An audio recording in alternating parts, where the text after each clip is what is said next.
Hey everyone, this is Dr. Drizzle and welcome to the National Parks Expedition Challenge. Today we are at the Channel Islands National Park in Ventura, California. I am so excited to introduce to you Monique Navarro, a ranger here at Channel Islands. Monique, thank you so much for coming today. You're welcome. How did you get here? I mean, not like in a car or something, but what led you this path? Well, I worked in college for a couple summers as a seasonal park ranger in the visitor center and on one of the Channel Islands. And then I was in education for a long time. So I was a teacher. I've taught 5th grade, I've taught high school, I've been an administrator, and I am the education specialist. I've been in this job for over 4 years now. So you've not left the world of education. Now No. you work with kids and teachers on a regular basis, Yes, right? yes. And we know that you guys have some programs here that we'll talk about a little bit later. But tell us a little bit about the Channel Islands National Park. What is it and why is it a national park? Well, Channel Islands National Park is really special. Half of this national park is underwater, and the kelp forests is a place where almost 1,000 species live. And in this area, in this channel, it's where a cold water current from the north meets a warm water current from the south. So there are over 2,000 species, plants, animals, algae that live in this amazing area.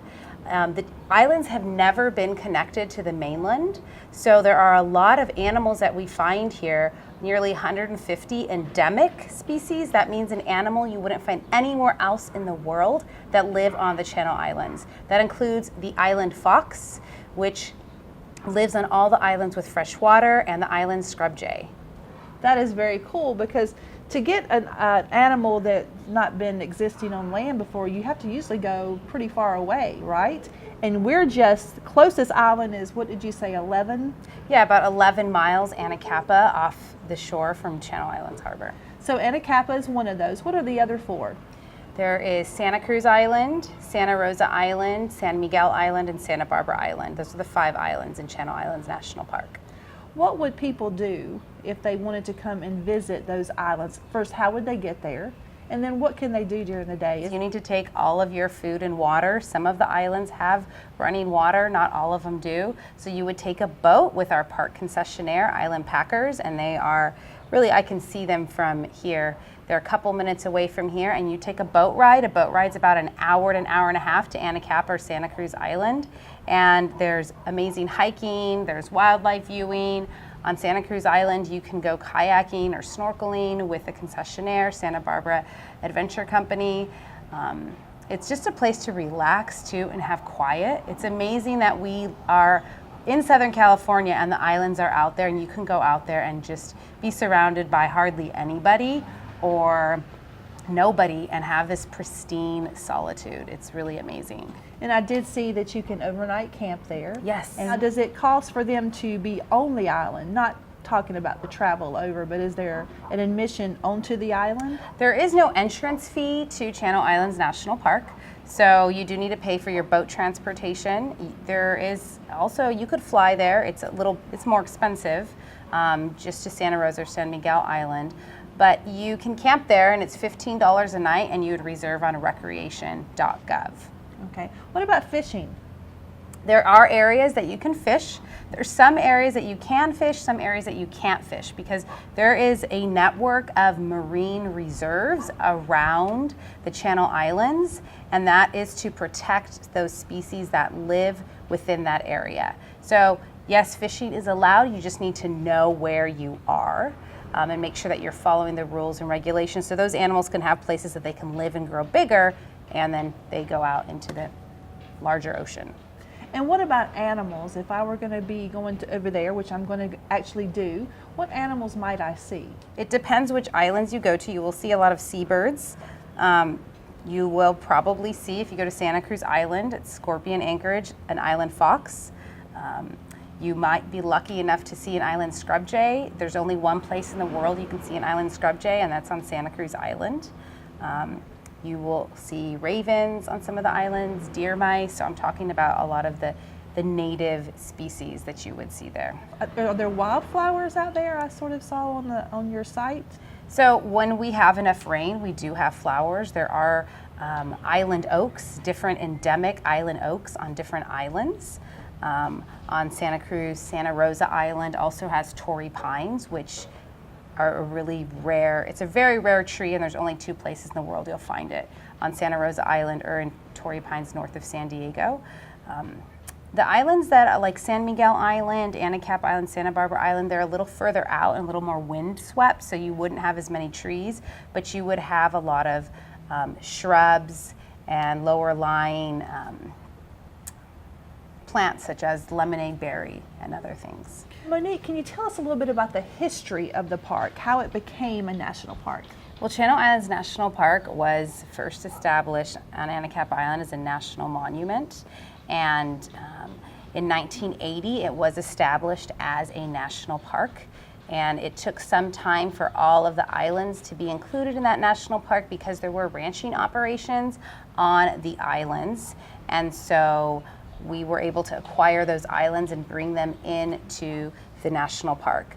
San Miguel Island is still owned and by the Navy, and it's leased to us, and we manage it for them. So tell me about the Pygmy Mammoth. So the Pygmy Mammoth is it's an endemic species that is extinct, but the archaeological record dates it back to at least 13,000 years ago. So I want you kids to think about, how would a Pygmy mammoth get to an island that was never connected to the mainland? They use one of their structures, a trunk, and they actually are able to swim. So we do know that they were able to swim over to the islands, and over time, because the habitat was smaller and there was less food, less space, they shrunk. So evolution on islands happens very quickly, more quickly than it would on the mainland. And so we have found fossils and remains of Pygmy mammoths on the Channel Islands, and there's been a recent discovery, and it's at Santa Barbara Museum of Natural History now, and we are looking at that and dating that fossil. So does that mean that we have scientists and archaeologists actually working on the island? Yes, we do. We do have scientists, archaeologists, paleontologists are the ones who study the animal remains, fossils that they find. So there's a lot of different types of scientists that work on the island.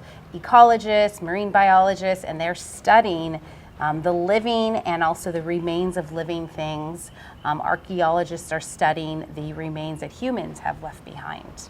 Well, we always issue an engineering challenge when we do these virtual field trips. So we've thought of one, so let's share them. So kids, to get from here to the island, you are going to, captain a boat. You're going to be able to get someone to take you over, fly you over. But we want you to try to use the natural elements that you find on the island to create a way to get from one island to another. Now, you were telling me about the So the Chumash Native Americans, the Channel Islands are their ancestral homeland, and so they had to create and design their own plank canoes to get from the mainland to the island and to travel between the islands, and they were able to do that using only natural resources, things that they found. So that's something I want you to think about. If you were living here, what things would you use to help you design a canoe, a boat to get around? It is something that humans have done and actually do continue that tradition as well today. So you know that using the engineering design process, we want you to prototype first. So look around your house or around your classroom, ask your teacher first if you can find some materials to use to build your prototype. So once you've created your prototype, we want you to share this out on social media. You can hashtag this at hashtag NatParkChallenge, or tag me at Dacia92. Monique, this is a beautiful place. I mean, come on, these views, I'm sure you love to come to work every day, right? Yes, I do. So we have a lot of kids, K-12, that are interested in working for national parks, especially since we started this challenge. If you give them a few pieces of advice, what would that be? Well, I would say the first thing that you would want to learn how to do is to know how to communicate and talk to people and relate to people and be curious.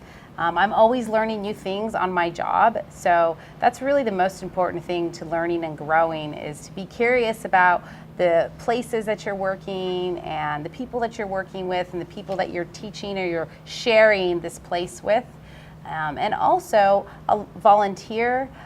You can start volunteering in high school, and there's a lot of internships that you can do when you're in high school and or college that are connected to the National Park Service, and some are with the Student Conservation Association. And there's also information, and we can run that at the bottom. I can send you on the National Park Service website about opportunities for youth to volunteer, intern with the national parks.